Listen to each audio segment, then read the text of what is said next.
മുതിർന്ന മാധ്യമപ്രവർത്തകനും രാഷ്ട്രീയ നിരീക്ഷകനും എഴുത്തുകാരനുമായ BRP ഭാസ്കർ അന്തരിച്ചു.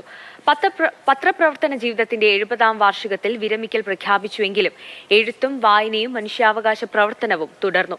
നിലപാടുകളിൽ തരി പോലും വിട്ടുവീഴ്ച കാട്ടാത്ത മാധ്യമപ്രവർത്തകനായിരുന്നു BRP ഭാസ്കർ.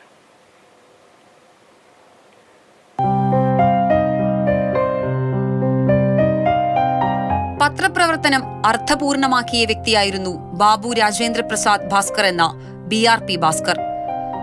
വാർത്തകളുടെയും വാസ്തവത്തിന്റെയും പിന്നിലെ മൂന്നാം കണ്ണായിരുന്നു അദ്ദേഹം.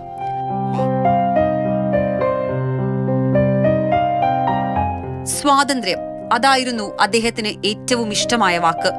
സമൂഹത്തിലെ എല്ലാവരും സ്വാതന്ത്ര്യം അനുഭവിക്കണമെന്ന നിർബന്ധവും ഉണ്ടായിരുന്നു അദ്ദേഹത്തിന്. കഴിഞ്ഞ സെപ്റ്റംബറിൽ തമിഴ്നാട് മുഖ്യമന്ത്രി MK സ്റ്റാലിനൊപ്പം അദ്ദേഹം പങ്കെടുത്ത അവസാന പൊതുപരിപാടിയിലായിരുന്നു ദ ചേഞ്ചിങ് മീഡിയാസ്കേപ്പ് എന്ന തന്റെ പുസ്തകം പ്രകാശനം ചെയ്തത്. അതിലായിരുന്നു സ്വാതന്ത്ര്യത്തെക്കുറിച്ചുള്ള ഈ വാക്കുകൾ.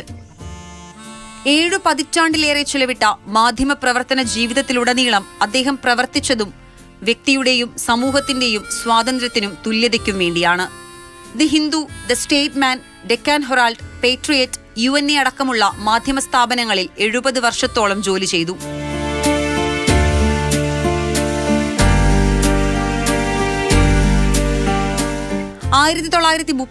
മാർച്ച് 12 കൊല്ലം കായിക്കരയിലാണ് ജനനം. നവഭാരത പത്രമുടമ AK ഭാസ്കറിന്റെയും മീനാക്ഷിയുടെയും മകനായിരുന്നു. 1991 പത്രപ്രവർത്തന ജോലിയിൽ നിന്ന് വിരമിച്ചു. 93 മുതൽ തിരുവനന്തപുരത്തും 2017 മുതൽ ചെന്നൈയിലുമായാണ് താമസിച്ചത്. കേരള സർക്കാരിന്റെ സ്വദേശാഭിമാനി കേസരി മാധ്യമ പുരസ്കാരം 2014 ലഭിച്ചു. ന്യൂസ് റൂം എന്ന പേരിൽ ആത്മകഥ പ്രസിദ്ധീകരിച്ചു.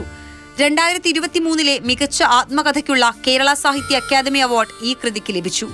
പത്രപ്രവർത്തകരുടെ അവകാശ പോരാട്ടത്തിൽ എന്നും മുൻനിരയിൽ നിന്ന് അദ്ദേഹം മനുഷ്യാവകാശ പ്രവർത്തനങ്ങളിലും സജീവമായിരുന്നു.